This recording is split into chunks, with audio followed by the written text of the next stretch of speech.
অপেক্ষার প্রহর শেষ। অবশেষে 500 বছর পর অযোধ্যায় প্রাণ প্রতিষ্ঠা হলো রামলালার।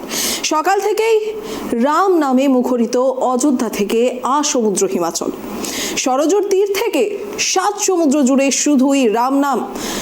84 সেকেন্ডের মহেন্দ্রক্ষণে রামলালার প্রাণ প্রতিষ্ঠা করলেন প্রধানমন্ত্রী নরেন্দ্র মোদী। মন্দিরের গর্ভগৃহে প্রধানমন্ত্রীর সঙ্গে উপস্থিত ছিলেন সংঘ প্রধান মোহন ভাগবত, উত্তরপ্রদেশের মুখ্যমন্ত্রী যোগী আদিত্যনাথ, রাজ্যপাল আনন্দীবেন পটেল। রাম মন্দির উদ্বোধন ঘিরে গত 7 দিন ধরে উৎসবের রোশনাই সেজে উঠেছিল সরজুর তীর অযোধ্যা নগরী। দেশ বিদেশ থেকে আসা অতিথিদের সমাগমে অযোধ্যায় কার্যত অকাল দিওয়ালির ছটা।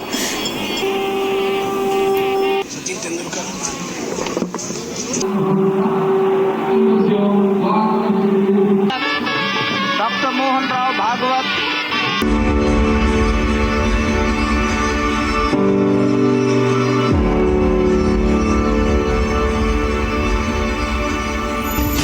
আর সেই সাথেই ভিড় জমালেন আমন্ত্রিত অতিথিরা।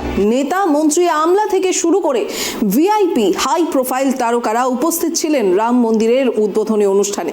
অবশেষে অভিজিৎ মুহূর্তে প্রাণ প্রতিষ্ঠা হলো রামলালার।